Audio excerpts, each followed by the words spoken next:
안녕하세요. 사연 읽어주는 남녀입니다. 오늘도 와주셔서 감사드리며 그럼 오늘의 사연 바로 소개해드리겠습니다. 안녕하세요. 저는 평범한 가정주부입니다. 제가 이렇게 사연을 보내게 된 이유는 결혼 후 너무나 황당한 이야기를 겪었기 때문인데요. 그 얘기를 한번 해볼까 해요. 시댁이나 친정이나 형편이 넉넉하지 않았어요. 집을 구하는 일부터 우리에겐 쉽지 않은 일이었답니다. 집을 구할 돈을 시댁에 모두 기대기는 어려웠어요. 집값에 보태라고 5천만 원을 주시겠다고 하더라고요. 저는 처음에 집을 구하는 비용을 전부 해주시지 못하는 시댁에서 저에게 미안해 할 것이라고 생각했어요. 사실 서울에서 5천만 원으로 무슨 집을 구하겠어요. 이 돈으로 집 구해라. 시집에서 이렇게 5천만 원씩이나 내주는 집 흔치 않어. 거기다가 우리 아들이 5천 또 내놓지 않니? 약간은 어이가 없었어요. 왜냐하면 저도 직장을 다니면서 저축해 놓은 돈 5천만 원을 혼수 외에도 집값에 보태려고 내놓은 상태였거든요. 물론 남편도 시어머니 말씀대로 그간 저축한 돈 5천만 원을 집값에 보탰죠. 사실 이런 와중에 시댁에서 5천만 원을 더 도와주었다고 해서 생색 낼 일은 아니었어요.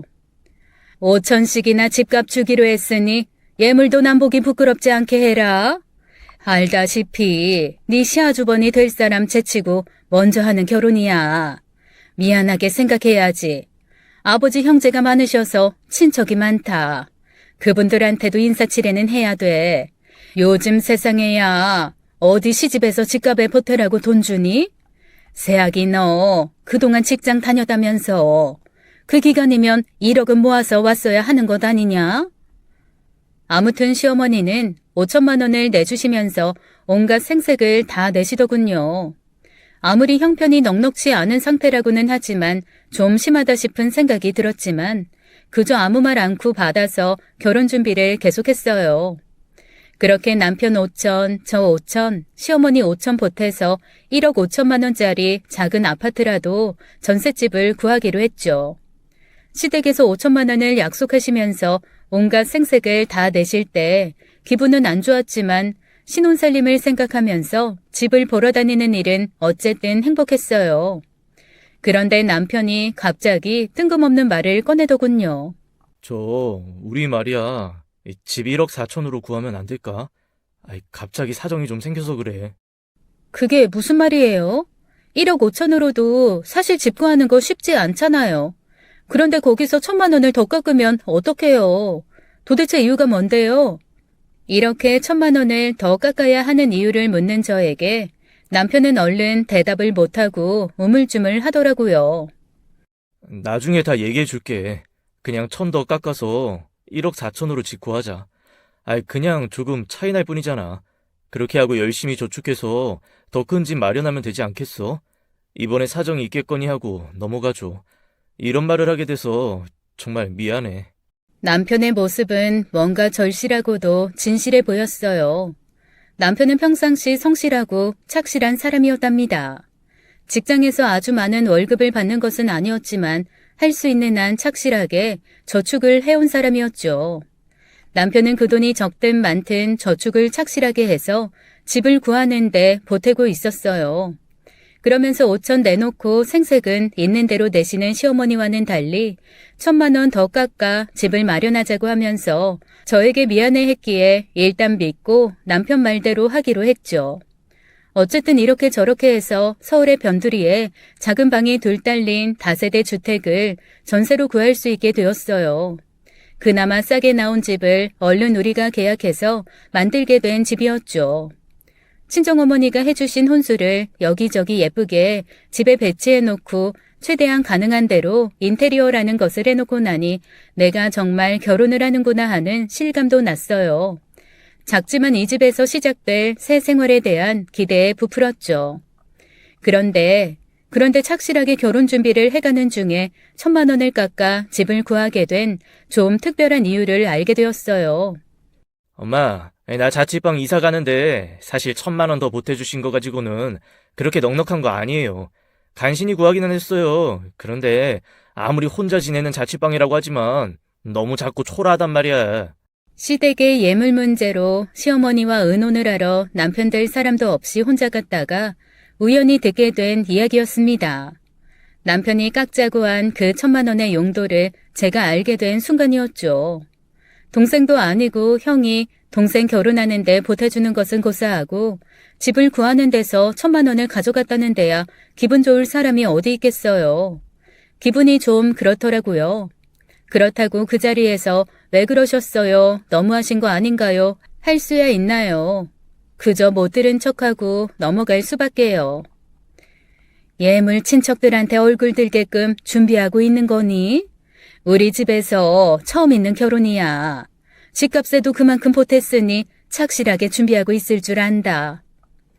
1,000만 원을 시아주버니에게 쓰셨다는 것을 제가 알고 난 다음인데도 생색과 예물에 대한 압박은 여전했어요. 남편에게 나중에 사정을 물었죠. 그게 형이 부모님한테 지금 있는 자취방이 불편하다고 이사를 가야겠다고 했었나 봐. 달리 구하실 때가 마땅치도 않고 해서 우리 집 마련하는데 주시기로 한 돈 중에서 1,000만 원 보태주기로 하셨던 것 같아. 맞아드리고 해서 우리 엄마가 형 일에는 좀 마음이 약하셔. 그다지 설득력 있는 이유는 아니었지만 남편이 거짓말을 하는 건 아니었기에 저는 그저 그런가 보다 하기로 했죠. 그렇게 우리는 결혼을 하게 됐어요. 신혼여행을 다녀오고 나서 우리만의 보금자리에 정착을 하게 되었죠. 알뜰하게 살림해서 최대한 빨리 더 큰 집을 구해야겠다라고 다짐했어요. 얘야, 이것 좀 먹어봐라. 이게 우리나라에서는 비싸다는 과일인데 내가 너 먹이려고 없는 돈에 사왔다. 뒤돌아 있던 저는 제게 하는 말씀인 줄 알았습니다. 그런데 아니었어요. 우리 내외가 같이 있었는데도 어머님은 사오신 그 비싼 망고를 시아주버님 입에 넣어주다시피 하시더라고요. 그것뿐만이 아니었죠. 아무리 동생이라고는 하지만 남편에게는 새 옷 한 벌 사주신 일이 없다는 것도 알게 되었습니다. 무엇이든 시아주버님이 먼저였어요. 그것을 또 시아주버님 본인이 당연한 것으로 받아들이고 있었죠. 우리 집을 마련하는데 들어가야 할 돈 중에서 1,000만 원을 자취방을 구하는 데 썼으면서도 그다지 신경 쓰거나 미안해하는 것 같지도 않았어요. 아무리 받아들이라지만 편애가 너무 심하다 싶은 생각이 들 때가 많았죠. 오늘 저녁 집에서 같이 먹기로 한 거 취소다. 네 시아주버니가 오늘 시간이 안 된다고 갑자기 전화를 했더라. 우리끼리 먹기는 좀 그렇구나. 어느 해는 우리가 시댁에 간다고 미리 말씀드린 날이었어요. 시댁에 가보니 삼계탕을 하셨더라고요. 그리고 시어머니가 닭고기살을 찢어 시아주버님에게 건네시는 걸 볼 수 있었어요. 남편 몫은 따로 없었답니다. 우리 내외에게는 그저 집에서 먹던 국과 반찬만을 차린 상을 내주셨어요. 그런 상황을 저 아닌 모든 식구들이 당연하다고 생각하는 것 같았죠. 참 이상한 일이었어요. 제가 본 집안 중에서 이런 집안이 없는 것은 아니었습니다. 제 친구의 언니가 있는데 언니만 심하게 편애하는 그런 집안의 친구가 있었어요. 그런데 그 언니는 초등학교 때부터 공부를 아주 잘해서 부모님의 긍지가 되고 있었고 명문 대학을 나와 대기업에 입사해서 집안 살림을 이끌어 나가고 있었습니다. 그러다 보니 부모님은 무엇이든 좋은 것은 언니에게 먼저 주시고 싶어 하셨던 거죠.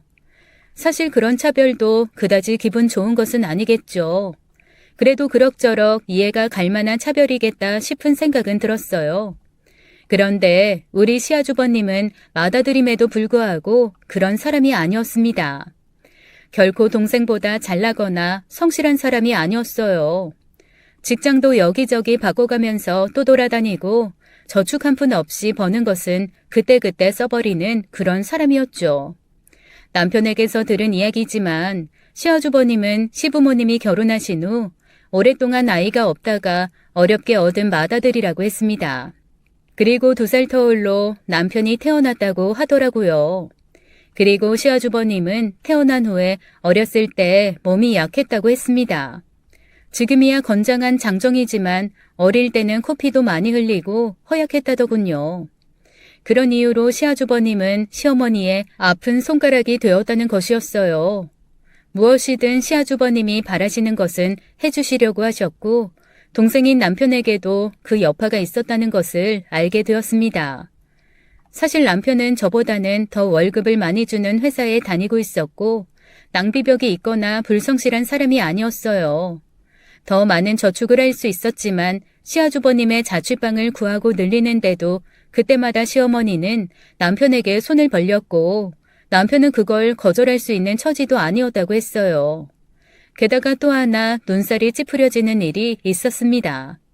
제가 시집을 오고 나서 벌써 시아주버님의 직장은 5번째 바뀌고 있었어요. 시집 온 지 2년도 안 되었는데 말이죠. 그런데 어머님 반응이 더 황당했어요. 그 회사 참 이상한 회사로구나. 너 같은 애를 왜 잘러? 뭐라고 더 이야기할 것도 없어. 그냥 그만둬라. 별꼴을 다 보겠구나. 그렇게 시아주버니는 여러 번 직장을 옮겨 다녔어요. 직장 옮겨 다니는 거야 시아주버니 사정이라고는 하지만 얄미운 건 아주버님의 태도였습니다. 몇 번을 옮겨 다니든 직장을 다니고 있었는데도 식구들끼리 회식을 하면 시아주버님이 기분 좋게 밥값 내는 일은 한 번도 볼 수 없었어요. 당연히 우리가 내는 것이 기정사실이더군요. 아무리 그래도 맏아들인데 너무하다 싶었습니다. 시아주버니가 내는 밥 한 번 먹어보는 게 소원이다 싶은 생각이 다 들더라니까요. 또 하루는 이런 일도 있었어요. 보험회사 설계사 시험 떨어졌다고 그만 나오래? 아니 요즘 사람이 얼마나 귀한 시대인데 겨우 4번 떨어졌는데 그만 나오래? 세일즈 하겠다는 사람 구하기가 그렇게 쉽다니? 볼 것도 없다 그 회사. 당장 그만둬. 보험회사 설계사 시험은 저도 본 일이 있었어요. 그래서 잠시 보험회사에서 전화로 영업을 하기도 했었죠. 그 시험이라고 하는 건 한 번 정도 떨어질 수야 있었어도 본인만 성실하다면 4번씩이나 떨어질 일은 아니었죠. 아유, 사실 잘됐다 싶은 생각도 없지는 않았어요. 그 스트레스 받으면서 해야 하는 영업일을 어려운 일이라고는 조금도 못 참는 시아주버님이 할 수 있을 것 같지는 않았기 때문입니다. 그러게 말이에요, 엄마. 나 사실 그 일 그렇게 하고 싶지도 않았어요. 기본급 어느 정도는 준다고 해서 가볼 작정이었는데 이참에 그만두고 말죠 뭐. 그래라 우리 아들. 회사가 뭐 거기밖에 없다니? 직장 얼마든지 있으니까 그런 회사 따위에 신경도 쓰지 말어. 이쯤 되니 지금의 시아주버님의 인성이 형성되는 데는 시어머니가 큰 몫을 하셨구나 하는 생각이 들더라고요. 결혼한 지 3년째이던가 그 여름은 정말 더웠어요. 기상관측이 시작된 이래로 최고의 기온을 매일처럼 갱신하고 있었죠. 그러던 중 시어머니에게서 연락이 왔어요. 너희들은 둘이 보니 좀 넉넉할 거 아니니? 내가 꼭 쓸 곳이 있어서 그러니까 200만 원만 좀 마련해라. 200만 원이면 우리 둘 중 한 사람의 월급에 거의 맞먹는 돈이었어요. 봉급 생활하는 사람의 한 달 월급을 몽땅 가져오라고 하시니 황당하더라고요. 어머니, 그렇게 큰 돈을 어디다 쓰려고 그러시는데요? 아시다시피 저희가 적금을 붓고 나면 빠듯하게 생활하고 있어요. 빨리 더 큰 집을 얻어서 이사해야 애들도 편하게 키울 수 있잖아요. 그 정도 돈이면 저희로서는 좀 마련하기가. 시어머니가 제 말이 끝나기도 전에 중간에 끼어드셨어요. 어렵다고? 적금 한 달 안 들어갔다고 큰일 나니? 시애미가 며느리한테 이렇게 말할 정도면 꼭 필요해서 그럴 거라는 생각은 왜 못하니? 긴 말 말고 200만 원은 마련하려무나. 우리 아들도 벌고 있지 않니? 너 혼자 버는 것도 아니고 내가 너한테 이 정도도 요구 못할 처지는 아니라고 본다. 시어머니는 거의 강요를 하다시피 하고 계셨어요. 이유도 정확히 말씀 안 하시면서 돈을 마련해내라고 하시는데야 돈 쌓아놓고 사는 사람도 아니고 어떻게 여기 있어요 하고 얼른 내놓을 수가 있겠어요. 남편과 의논을 했죠. 사실 어머님이 그간 몇십만 원씩 용돈 정도로 필요하다고 해서 해드린 적도 꽤 있었잖아요. 그런데 이번엔 200만 원이나 되는 돈을 한 번에 내놓으라고 하시니 너무 힘드네요. 나도 전화를 받긴 했는데 말이야. 아주 급한 일이신 것 같았어. 적금 안 부을 수도 없는 일이니까 적금은 붓고 카드로 필요하다는 거 사드리고 다달이 갚으면 안 될까? 그제야 저는 시어머니께서 필요하다고 하시는 게 현금이 아닌 어떤 물건이라는 것을 알게 되었어요. 그게 뭔지 궁금했던 저는 남편을 다그치다시피 해서 그 물건이 뭔지를 알아낼 수 있었죠. 그런데 그건 정말 저를 기가 막히게 하는 물건이었답니다. 다름 아닌 시아주버님이 자취하시는 방에 설치할 에어컨이었어요. 에어컨, 우리로서는 생각도 못할 물건이었어요. 35도, 36도를 오르내리는 날 저녁에도 열대야가 이어졌죠. 우리 둘은 더위에 잠도 제대로 못 자고 다음날 출근을 하곤 했습니다. 어디 우리만 그랬겠어요. 많은 월급쟁이들이 그렇게들 살고 있었죠. 그런데 시아주버님은 그때 또 다니던 직장을 그만두고 집에서 쉬고 있는 상태였어요. 그 자취방에 에어컨을 설치해주기 위해서 우리 내외에게 강요하다시피 하시는 것이었죠. 이건 말도 안 돼요. 양가 부모님들도 찬물에 발 담그고 이 더위 나고 계시는 거잖아요. 두 분이 쓰실 거라고 해도 마련해드리기 어려운 형편에 시아주버님 자취방에 에어컨이라뇨. 자취방에서 에어컨 달고 사는 사람이 세상에 어딨어요? 남편은 우물쭈물 하더라고요. 사실 남편으로서도 황당했겠죠. 시어머니의 독촉은 추상 같았답니다. 끈질긴 시어머니의 독촉에 저희 부부는 결국 신용카드로 시아주버님에게 에어컨을 사드리고 다달이 그걸 갚아나가기로 하고 말았어요. 그리고 나서도 몇십만 원씩 저희에게 가져가시는 일도 계속되었죠. 나중에 알고 보니 시아주버님은 그 에어컨을 거의 하루 종일 틀고 사셨다는 것이었어요. 에어컨 하루 종일 틀고 살면 그 전기요금이 얼마나 나올런지는 짐작들이 가시죠? 시아주버님은 그것도 혼자서 충당을 못하고 어머님께 손을 벌렸던 것이었습니다. 어머니는 또 당연하게 그걸 내주시고 계셨던 것 같더라고요. 시댁에 가배일 때 많은 경우 시아버님의 직장에 대해서 어머님과 아주버님이 맞장구 치는 대화 내용을 들을 수 있었어요. 그 과장이란 사람 말이에요, 엄마. 내가 쓴 보고서 가지고 트집을 잡더라고요. 부장이 마음에 들어하지 않는다나요? 그래서 고치라고 해서 고쳤는데 조금을 또 수정하라는 거예요. 수정안 내놓으라고 턱 받치고 기다리고 있더라고요. 그래서 귀찮아서 오늘 그냥 나와버렸어요. 마침 퇴근 시간도 다 되었고 해서요. 퇴근 시간이라 저희 회사도 남편의 회사도 출퇴근 시간은 원래 아침 9시부터 시작해서 점심시간 1시간을 제외하고 6시까지 일하는 하루에 8시간이 기본이었죠. 그런데 요즘 직장인들 치고 그 시간에 칼퇴근하는 사람이 얼마나 되겠어요. 제가 앞서 말씀드린 그 좋은 직장에 다닌다는 친구의 언니도 6시에 칼퇴근하는 일은 거의 없다고 하더라고요. 보고서 한번 올리면 수정 요구 내려오는 일은 몇 번씩 누구나 겪는 일이었죠. 그러면 완성은 아닐지라도 어느 정도 아웃라인은 잡아놓고 퇴근하는 일이 다반사 아닌가요? 그런데 시아주버님은 그 아웃라인이라도 기다리고 있는 과정보다도 먼저 퇴근을 했다는 것이었어요. 잘했다. 아니 한 번 고쳤으면 됐지 뭘 또 고치래? 그리고 퇴근 시간이 되면 퇴근하고 다음날 계속하면 될 일이지 뭘 턱받치고 기다리고 있다니? 잘 퇴근했다. 저녁 자취방에 가면 제대로 못 먹지? 엄마가 얼른 시장 받아가 너 좋아하는 꽃게탕 끓여줄 테니까 먹고 가거라. 그리고 웬만하면 그 회사 나가지 말어. 어이가 없더라고요. 저보다 더 어이없는 사람은 시아주버님의 직장 상사가 된다는 그 과정이었을 겁니다. 그리고 시아주버님에게는 직장인으로서는 치명적으로 나쁜 버릇 하나가 있었어요. 바로 밤낮이 바뀐 생활을 하고 있다는 것이었죠. 밤 시간에 온갖 게임 등 취미생활을 하는 것 같더라고요. 게임의 음악 감상에 그 취미생활을 이어가는 데에도 시어머니에게 손을 벌리고 있는 것 같았어요. 우리에게 몇십만 원씩 가져가시는 돈이 고스란히 시아주버님에게 들어가고 있는 것이었죠. 집에 들어오면 씻고 저녁 먹고 텔레비전 조금 보다가 바로 잠자리에 들어야 다음날 또 그 러시아워를 뚫고 출근할 수 있는 게 많은 직장인들의 생활 아니겠어요? 아주버님은 아침 9시까지 출근하는 것을 어지간히도 힘들어했습니다. 하도 아침에 출근하는 것을 어려워하니까 남편이 직장에 같이 다니다가 편의점을 열고 있는 선배를 소개시켜 주기도 했었어요. 형, 여기는 저녁 7시까지만 출근하면 돼요. 계산대에서 계산하고 들어오는 물건 정리하면 되는 곳이에요.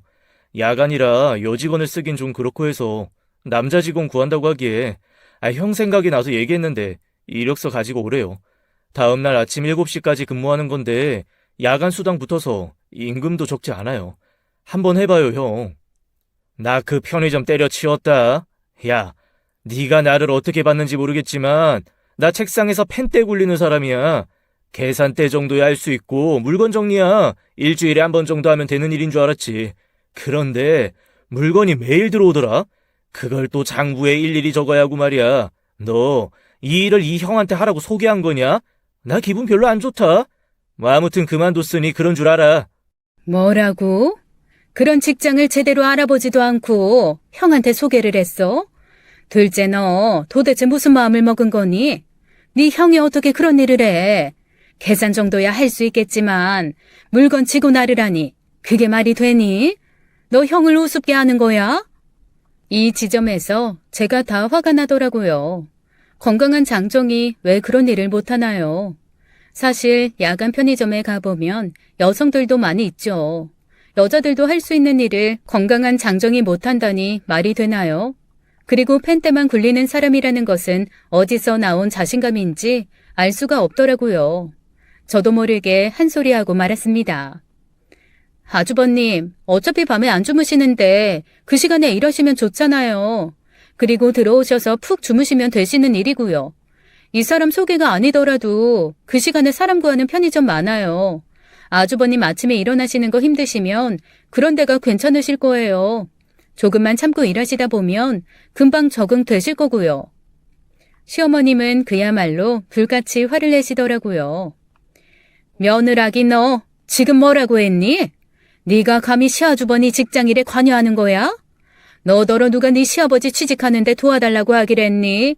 아니면 네가 시아주버니를 먹여 살리라고 하기랬니? 네가 도대체 시집을 얼마나 우습게 보면 이런 소리를 시부모 앞에서 함부로 하는 거야? 남편이 옆구리를 꾹 찌르더라고요. 그래서 결국은 제가 잘못했다는 말로 그날의 사태를 수습하고는 귀가하고 말았어요. 얼마 지나서 다니던 직장을 또 그만두었다는 시아주버니의 상황을 알게 된 제가 남편에게 그 사유를 물어보았죠. 형이 사람들하고 그렇게 잘 어울리지를 못하는 성격이야. 아마 선임자가 일을 잘 못하고 있는 걸 좀 지적했던 모양이더라고. 그래서 형이 멱살을 잡은 모양이야. 이쯤에서 저는 이제 남편에게도 화가 나고 있었어요. 당신은 어떻게 그렇게 아주버님 편에서만 이야기를 해? 그래서 아주버님이 화가 많이 나다는 걸 이해하라는 거야? 회사 생활이라는 게 어떻다는 걸 누구보다 잘하는 사람이 말이야. 밤에 일하고 아니 놀고 아침에 제 시간에 출근 못하는 시아주버님을 그 회사가 곱게 보았을 리가 없었죠. 취직한 지 한 달도 안 되어서 아주버님은 회사를 그만두시더라고요. 하긴 시어머니는 그만두었다는 말씀을 하셨지만 잘린 게 분명했죠. 이런저런 트러블이 없지 않았지만 남편과의 사이는 크게 문제될 것 없이 저는 어느새 결혼 5년차 주부이자 맞벌이 직장인이 되어 있었습니다. 그 사이에도 시아주버님은 한 직장에 석 달 이상 머무르는 일이 없었고 식구들끼리의 식사 모임에서도 계산할 땐 늘 뒤로 빠지기를 계속하고 있었어요. 그렇게 하는 게 아주 당연하다고 생각하는 것 같았죠. 그런 상황에서도 시어머니는 꼭 아주버니가 좋아하는 음식을 먼저 부르셨고 주문해 주시곤 하셨어요. 돈은 물론 항상 우리가 냈지요. 남편은 어디 다리 밑에서 주워왔나 싶은 생각이 다 들더라니까요. 그런데 직장을 다니다 그만두고 또 다니다 그만두고 하는 사람이 경제적인 여유가 있을 리는 없었죠. 자유롭게 살겠다고 자취방을 얻어 생활하고 있는 형의 생필품까지 시어머니가 다 해주시는 것 같더라고요. 그리고 돈도 없는 사람이 철철이 또 여행까지 다니는 것이었어요. 우리라고 해서 가고 싶은 곳이 왜 없었겠어요. 아이들 데리고 오붓하게 어디 공기 좋은 곳에 펜션에 가서 하루 이틀 머물다 오는 것 정말 해보고 싶은 일이었어요. 그런데 아주버니는 뚝딱하면 서울 근교의 펜션으로 여행을 갔고 그곳이 마음에 들면 일주일이나 열흘씩 있다 오기도 했습니다. 이 비용까지 시어머니가 모두 부담하셨죠. 그런데 시어머니가 이 돈이 어디서 나셨겠어요. 물론 우리에게서 가져가시는 것이었습니다. 아예 우리는 이제 시댁에 한 달에 얼마씩 정액을 보내드리게 되었어요. 물론 그 돈은 시아주버님에게로 다 들어가는 것을 알고 있었고요. 정기적으로 돈을 보내드리자 시어머니는 가끔 액수를 문제 삼기는 하셨지만 그럭저럭 받아들이고 계셨어요. 하긴 시어머니라고 해서 왜 미안한 것과 고마운 것을 모르시겠어요. 말씀은 안 하셔도 그렇지 고마워하실 것이라고 생각했고 남편도 그렇게 말했습니다. 어머니가 말씀을 안 하셔서 그렇지 우리한테 많이 고마워하고 계실 거야. 특히 당신한테는 말이야. 우리 생각했던 것보다 시간은 조금 더 걸리겠지만 빨리 아이들을 위해서라도 더 큰 집으로 이사하자. 조금만 더 고생해. 저도 남편과 생각이 같았죠. 남편이 일단 성실하고 다정다감했다는 것이 제일 중요한 것이었어요. 어머니도 사실 말씀은 안 하셨지만 그런 상황이라면 다 고마운 마음을 가지게 되는 것은 당연한 것이잖아요. 우리가 결혼 5년 차쯤 되자 이제 아주버님의 결혼 문제가 시댁의 중요한 일로 수면 위로 떠오르고 있었습니다. 사실 제가 지금까지 말씀을 안 드렸지만 아주버님에게는 늘 여자가 있었어요. 직장을 바꾸는 것만큼이나 여자도 자주 바뀌었죠.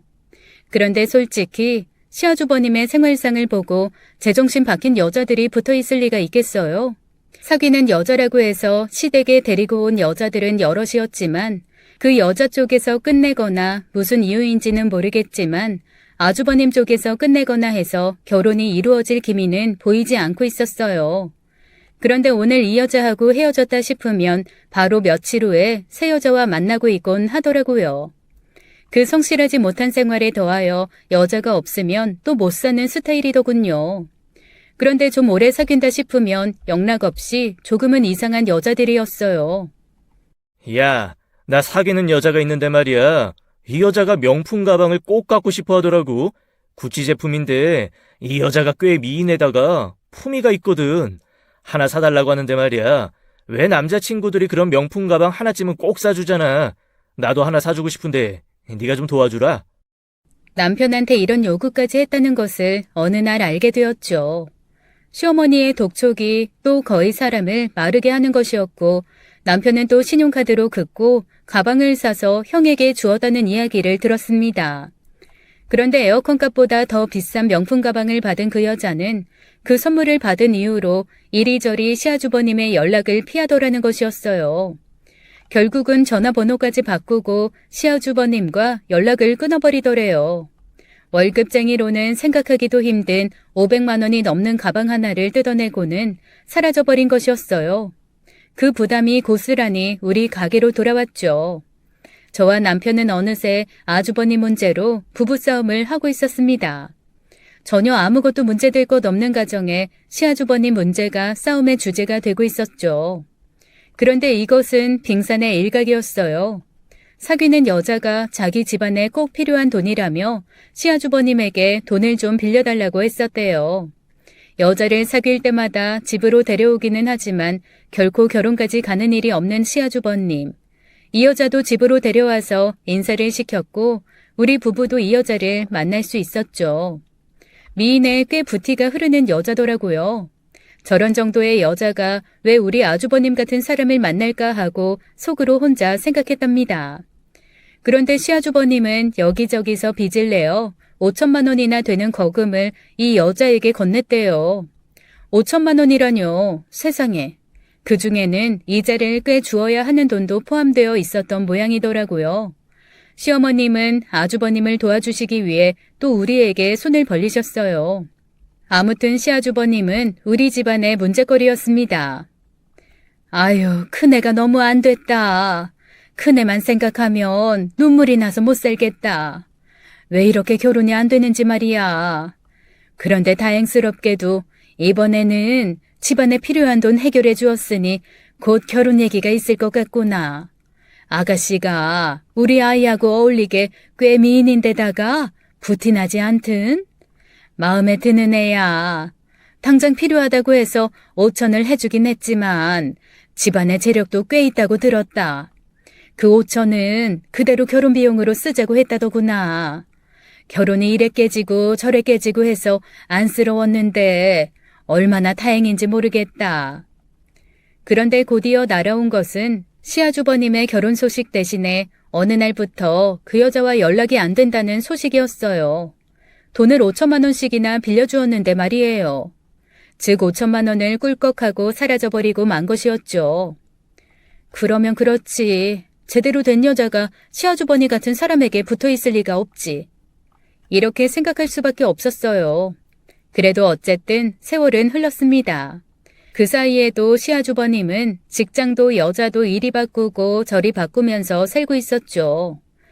그 여자에게 사기를 당한 후 정확히 1년 정도 되었을 무렵 시아주버님이 또 여자를 사귀고 있다는 것을 알게 되었어요. 이번에도 집으로 데리고 왔죠. 식구들이 모여서 저녁을 먹는 자리에서 이 여자에 대해 시아주버님이 얘기를 꺼내더라고요. 엄마, 아버지, 나 세상에 태어나서 이 여자만큼 결혼하고 싶은 여자 없어요. 이제야 사람을 제대로 만났나 봐요. 곧 인사시킬게요. 어이구, 정말 잘 됐구나. 얼른 데리고 오렴. 이번에야말로 급히 상견례하고 날짜 잡아서 빨리 일을 진행하자꾸나. 그 여자가 시댁에 처음으로 인사를 하러 오기로 한 날, 우리도 인사를 위해 시댁을 찾았죠. 시아주버님이 그 여자를 데리고 시댁에 들어섰어요. 안녕하세요. 채은미라고 합니다. 처음 찾아봬요. 절 받으세요. 결혼할 사람 집에 처음 온 여자답게 조신하게 행동하더라고요. 그런데 인상을 보니 또 결코 범상치 않았어요. 제가 결혼하는 것도 아닌데 제 느낌이 무슨 문제겠어요. 그런데 어쨌든 그 여자는 또 잘못 만났나 싶은 생각이 왠지 모르게 들었습니다. 시아주버님은 반백수 상태에서 무슨 능력인지 데리고 다니는 여자들마다 꽤 미인들이었어요. 미인들이지만 정신 상태가 제대로 된 사람이 없다는 게 문제라면 문제였지만 말이죠. 이 여자도 인물이 괜찮은 여자였어요. 그런데 화장 두께가 거의 1cm는 되는 것 같았습니다. 흔히 현실에서 볼 수 있는 그런 모습의 여자가 아니었어요. 조신하게 행동은 하고 있었지만 겉모습과 그 행동이 결코 어울리는 사람이 아니었죠. 저는 또 슬슬 걱정이 되고 있었어요. 이번에 아주버님이 데려온 여자 말이에요. 나는 또 걱정돼요. 인상도 범상치 않고 그 화장이나 옷차림 같은 게 왠지 평범한 여자 같지가 않아. 당신 보기엔 어땠어요? 글쎄, 당신 말이 틀린 건 아니지만 사람마다 취향은 다른 거니까. 그런 거치장이 좋은 사람도 있고 그걸 또 마음에 들어하는 우리 형 같은 사람도 있는 거겠지. 아주버님은 제일 결혼하고 싶은 여자라고 하셨지만 내 눈엔 제일 이상한 여자로 보여요. 어떤 집안인지 어떤 여자인지 좀 알아볼 방법이 없는지 몰라. 형을 믿어보자고. 형이 이렇게 절실하게 결혼하고 싶다고 한 여자도 없었잖아. 아무리 형이 지금까지 못 믿게 행동했다고는 하지만 당신 시 아주버님이야. 우리 또 이런 일로 다투지 말자고. 우리 부부싸움의 단골 주제인 시아주버님 문제. 남편 말 맞다나 이런 일로 다투는 게 결코 생산적인 일은 아니었죠. 그날은 그래서 그냥 넘어갔어요. 그런데 어느 날 형이 어머니 앞에서 울더라는 것이었습니다. 저는 또 덜컥 가슴이 내려앉았어요. 또 무슨 사기라도 당한 게 아닐까 싶었습니다. 남편에게 들은 내용은 대략 이랬어요. 엄마, 나 은미가 너무 가엾어서 못 견디겠어요. 너무 가슴 아픈 사연이 있는 여자더라고요. 너무 애초로워요. 그게 무슨 말이냐? 무슨 사연이 있길래 애처롭기까지 해? 부모한테서 학대를 받고 자란 것 같더라고요. 저도 처음엔 몰랐는데 나중에 알게 됐어요. 그래서 집에서 나와 여기저기 떠돌다가 술집에서 일을 하게 되었대요. 술집 일이 끔찍하게 싫지만 살기 위해서 어쩔 수 없다고 하는데 정말 눈물 나서 혼났어요.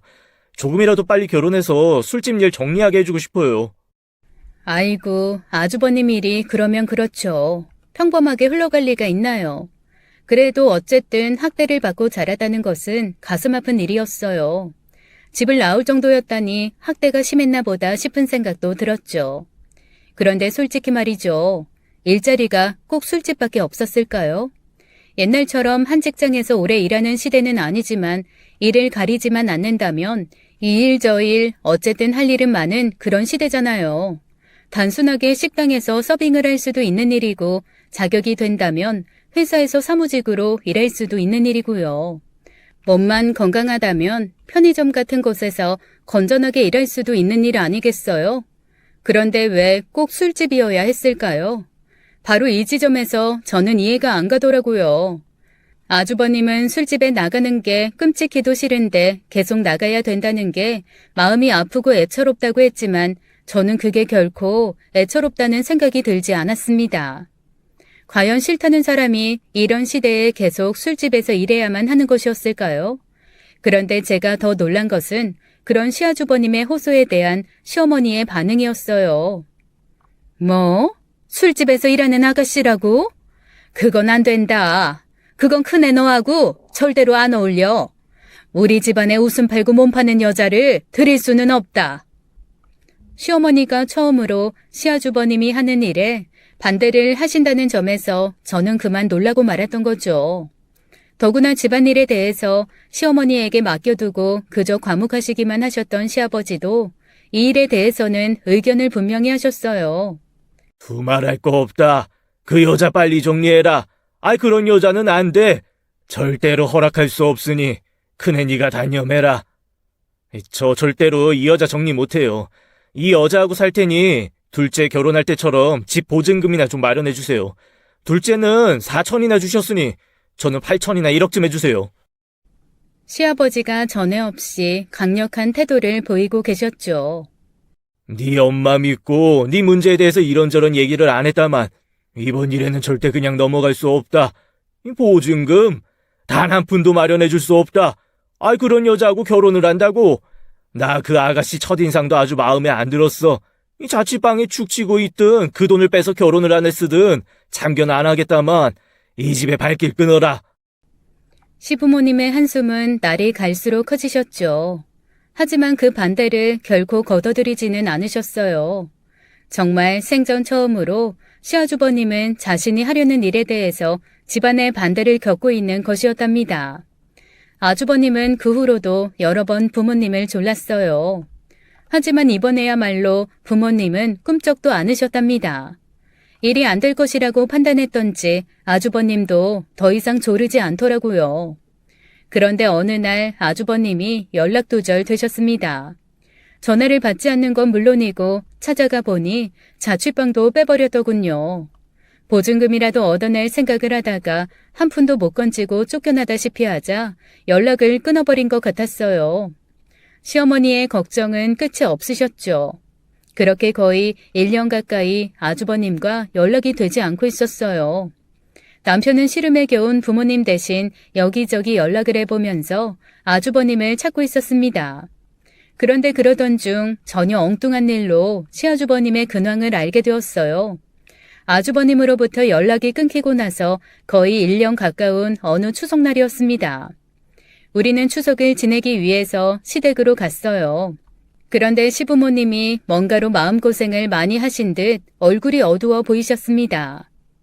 아버님, 어머님, 무슨 걱정되는 일이라도 있으신 거예요? 왜 이렇게 얼굴이 상하셨어요? 어디가 편찮으신 거예요? 이렇게 여쭈면서도 저는 죄송한 마음이 들었습니다. 그동안 직장 생활이다 뭐다 바쁘다는 핑계로 시부모님께 너무 무심했구나 싶어서요. 내가 이런 말은 안 하려고 했다만, 그리고 네 아버지하고 니들에게는 말하지 않기로 했다만.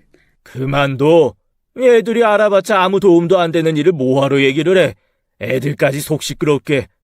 저는 시어머니를 다그치다시피 해서 얘기를 들을 수 있었어요. 얘야, 네 시아주버니가 말이다. 네?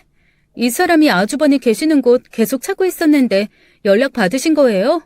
그런데 무슨 일이신데요? 왜 우세요, 어머님?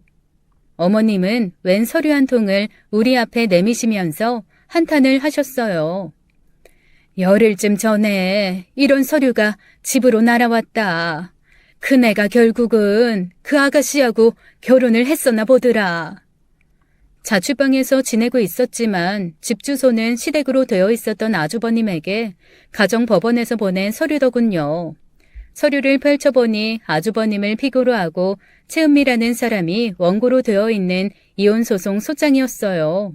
그리고 또 날아온 서류 한 장 때문에 위자료 청구하는 민사소송도 함께 걸려있다는 것을 알게 되었습니다.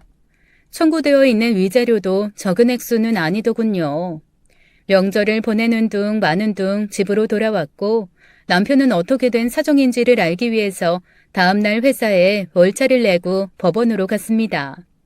저녁 때 남편으로부터 설명을 들을 수 있었어요. 어떻게 된 일이에요? 도대체 결혼했다는 것도 알리지 않았던 분이 이혼은 뭐고 위자료는 또 뭐예요? 형 꼼짝없이 이혼당하고 위자료 물어주게 생겼어. 집에서 계속 반대하니까 결국 그 여자하고 결혼식도 없이 혼인신고하고 살았던 모양이더라고. 그런데 형이 결혼 생활 중에 어떤 여자하고 바람이 났었나 봐. 당신한테 얘기하기가 참 부끄러운 일이지만 부부 사이에 비밀은 없어야 한다고 생각해서 하는 말이야. 네? 바람이 났다고요? 그렇게 죽자사자해서 허락도 안 받고 결혼하고는 바람이 났다고요? 도대체 난 무슨 얘기인지 모르겠네요. 끊임없이 직장을 여기저기 전전했고 또 끊임없이 여자가 있었던 시아주버님. 결국은 결혼을 해서도 그 여자를 찾아 헤매는 버릇을 고치지 못한 것 같았어요. 집으로 이혼소송 소장과 위자료를 청구하는 소장이 날아올 것을 짐작한 시아주버님이 다시 집에 나타났습니다. 소송까지 당해서 이혼을 해주고 위자료까지 물어줘야 할 입장에 선 시아주버님이 또 시부모님에게 손을 벌리고 있었어요. 당신, 내가 분명히 말해두는데 절대 돈 내주지 마. 이번에도 그 녀석 돈 내주었다가는 내가 당신하고 이혼할지도 몰라. 당신이 바로 그 녀석을 그렇게 키워놨다고. 그걸 알아야 돼. 시아버지의 이런 협박조의 말씀도 결국 시어머니를 말리지는 못했던 것 같았어요.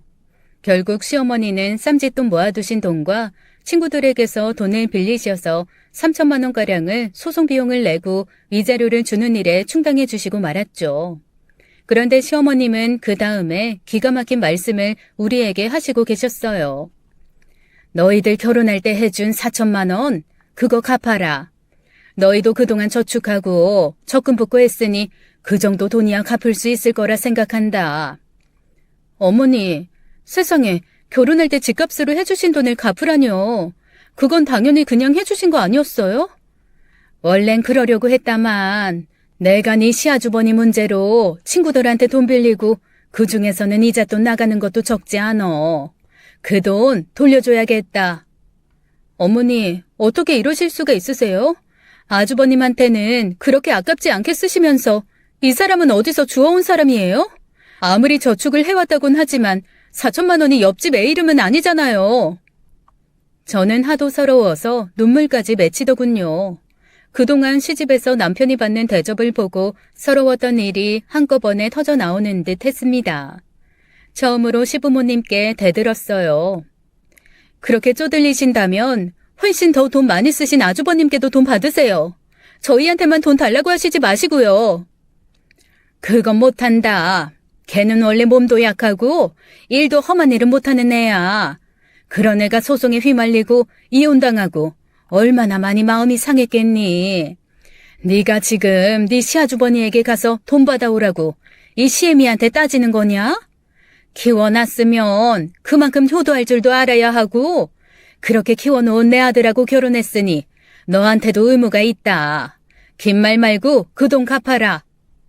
어머님, 뒷바라지하고 도와주시는 아들 따로 있고 효도하는 아들 따로 있고 그런 거예요?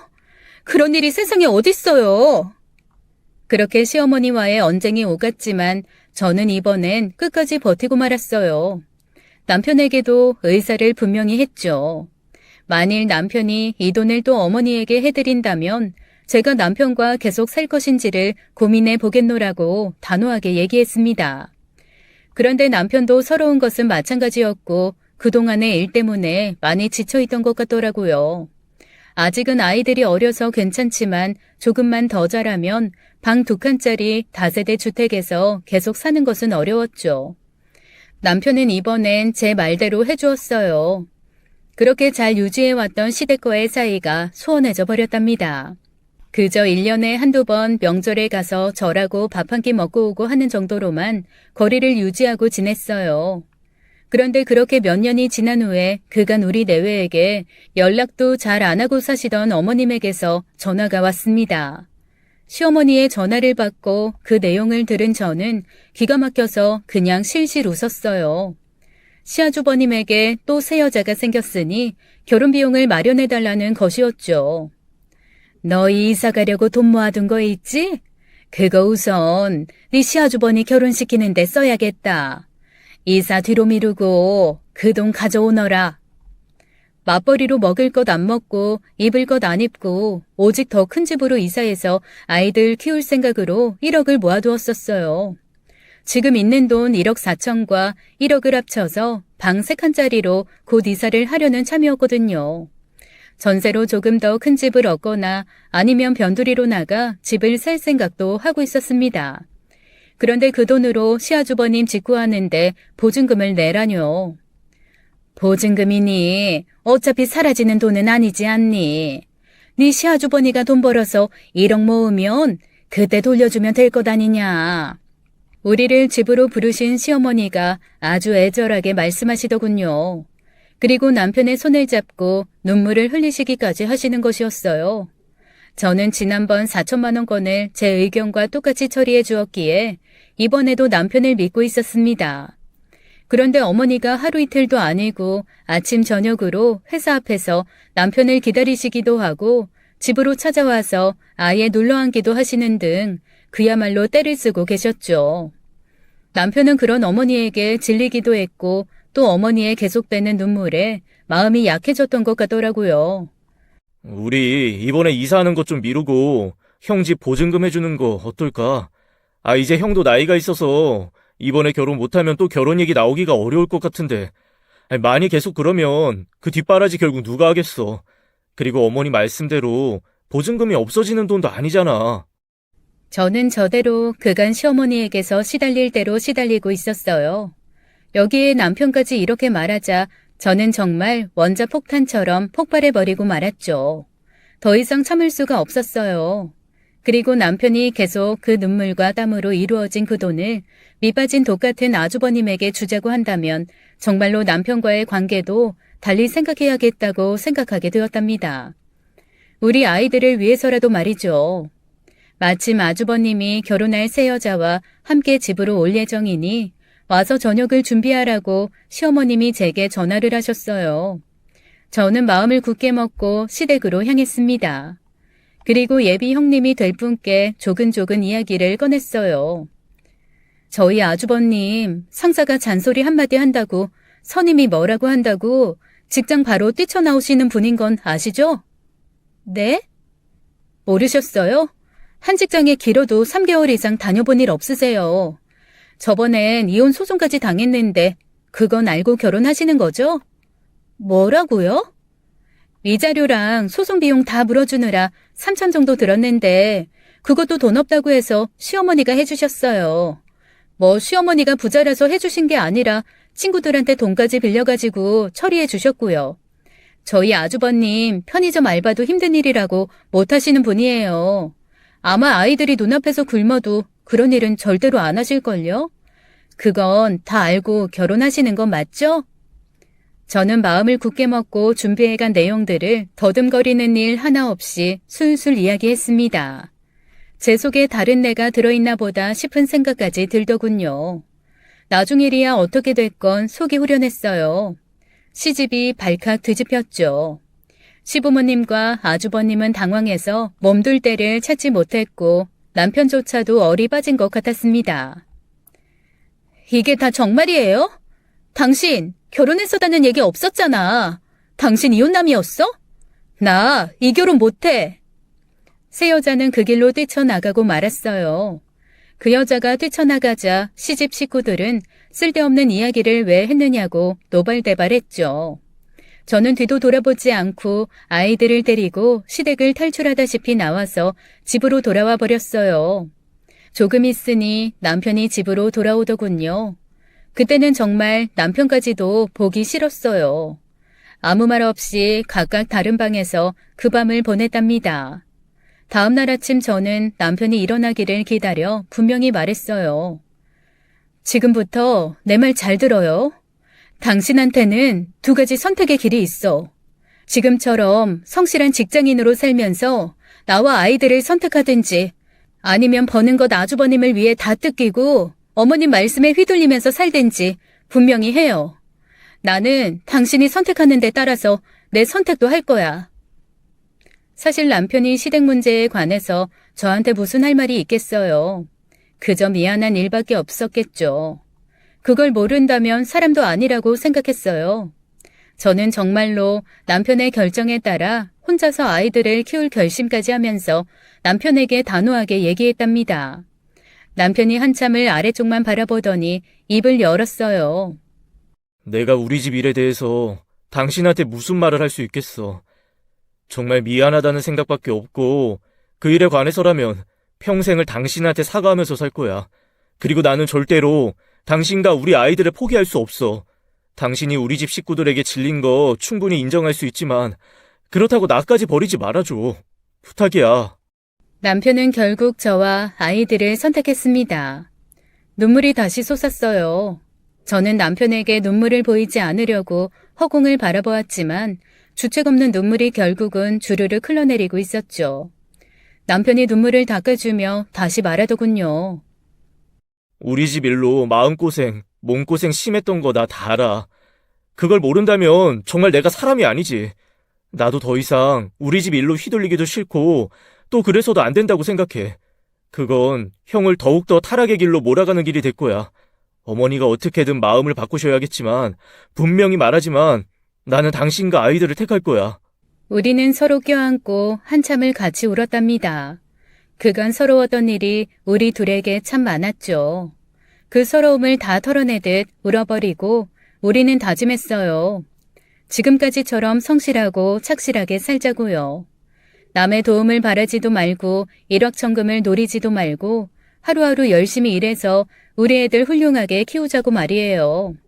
그리고 그런 삶의 태도를 아이들이 배우도록 가르치자고요. 시집과 연을 유지하면서는 이런 삶이 불가능할 것이라는 점을 남편과 저 둘 다 분명히 알고 있었죠. 우리는 마음을 다져먹고 시집과 손절해 버렸답니다. 아예 연락도 끊어버리고 아이들에게도 그 이후 친가의 이야기를 꺼내지도 않았어요. 나중에 자라면 다 이야기해줄 날이 오겠죠. 결국은 나와 아이들을 선택한 남편, 마음이 아프겠죠. 조금이라도 덜 아플 수 있도록 많이 배려해야겠다고 생각한답니다. 지금까지 저희 식구와 시댁을 둘러싼 이야기를 들려드렸어요. 긴 사연 들어주셔서 감사합니다. 지금까지 사연 읽어주는 남녀였습니다. 끝까지 시청해주신 여러분 감사드리며 저희는 다음 사연으로 돌아올게요. 감사합니다.